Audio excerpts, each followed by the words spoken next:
It's the end of the world as we know it, and I feel fine. I'm not a big fan of end-of-age stories. Y2K was a lot of work for very little. December 21, 2012, as you know, marked little more than a flipping of the Mayan calendar. Jesus has been apparently returning every year since 999, but hasn't received a memo, and the magnetic reversal of the poles is actually at least 2,000 years away. However, I do feel a new age coming and an old age curling up its toes. Now, before you dismiss me as another new age flake waiting to board my spaceship to Kepler 22b, please hear me out. When you look back a couple of thousand years to recent history, there is a recurring pattern. Men in every field have created ladders of authority with increasing opaqueness and lack of accountability. It has involved, for example, writing religious scriptures that created hierarchies for all manner of divine male intermediaries. The political hierarchy created councillors, ministers, prime ministers, and presidents. In the corporate world, men were appointed to executive positions, leading departments, boards, and again with ever-increasing lack of transparency. In the military, the hierarchy was perhaps most obviously pronounced, with pawns having virtually no rights and very little to say even about their own mortality, whilst majors, colonels, generals, and admirals became increasingly infallible and unassailable. The hierarchies were essential as it created men of authority that led the masses in all fields with strength, order, and it must be said, sometimes violence. For women, the old age was a time of misogyny, massive injustice, rampant intimidation, and ever-present sexual harassment. Most were not able to vote, own property, obtain finance, or get meaningful employment. Indigenous peoples and other minorities faced most of these problems along with a host of others, including racism, apartheid, and constant violation of basic human rights. This old age began its decline in the 60s in the West, but will take at least another generation or 10 to be wiped from all corners of the globe. Many countries are still firmly in the grips of this patriarchal hierarchy. Its culmination gave people security and predictability. Employment was forever. Marriage for life. Politicians were apparently dependable, and religious leaders could be faithfully trusted. Economies were reliably growing. Scientists were soon going to be able to control nature, and advances in agriculture with ever-present pesticides and fertilizers were exponentially increasing yields. The media told the truth and were not corrupted by outside forces, and force, sometimes violence, was an acceptable form of control. Now, patriarchal hierarchies in all fields are beginning to crumble. People are gradually looking for more transparency. Religious leaders who previously held a monopoly on access to the scriptures and the divine are now seen as one of us, or if not worse than us, fallible and flawed. Politicians and journalists are regarded as untrustworthy. Women and minority groups are seen increasingly as equals.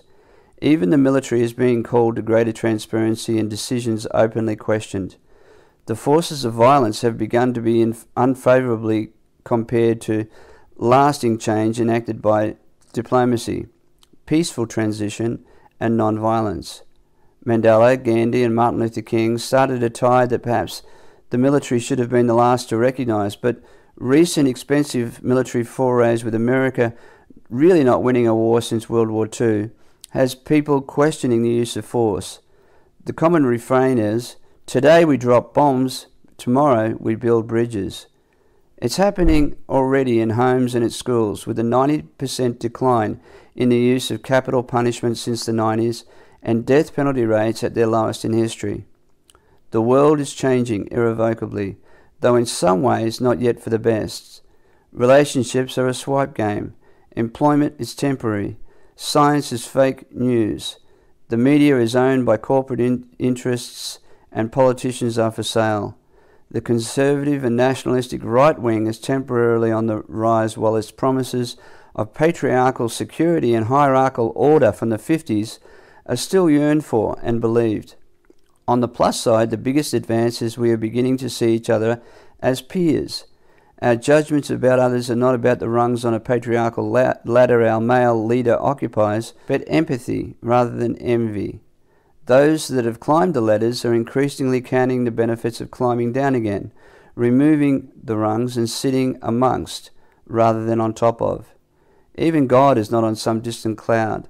We are realizing that we might actually be the creators of all of this, that collectively we create our universe with our thoughts, beliefs, and habits. Perhaps we are not victims of a randomly vengeful God, but our random acts of kindness represent aspects of the real us. You see, we programmed that collective age-old patriarchal story of right and wrong, true and false, good and bad, and now it is all being rewritten without the ladders and the testosterone. For many, it's actually a time of great pain, the degree of which is akin to childbirth. Nothing is the same. Our collective story has never changed as quick. It might be argued that the world is travelling so fast nowadays for many, if not most, it's actually travelled past us. We're simply unable to keep up. So we focus on smaller and smaller chunks of the world that actually touches us and develop a remarkable arrogance about the rest. We are disengaged politically, socially, and emotionally. We struggle to stay afloat. The collective story is changing radically, almost daily, whereas similar changes might have taken decades or centuries in the past. Our values, our sense of right and wrong, our ethics are being updated regularly, and it's both exciting and wonderful, but at the same time extremely painful for those clinging to the past as a means of feeling secure. This is where the New Age represents a huge leap. It will be about unity. It actually, believe it or not, will involve the letting go of our stories and a realignment with our authentic nature. Just as in meditation we dive past the noise of our thoughts, beliefs, habits, and the stories of our ego to sit in the silence of our magnificently connected oneness, the New Age will do exactly the same thing, but for all of us. After the 60s, we thought that the New Age was about empowerment of the individual, and it was. But it was not so that we could have everything or do everything. It was so we could realize that we are everything. We are all connected. We are a part of each other. We are not separate in any way. Every person, every animal, every atom, intelligently separate yet connected.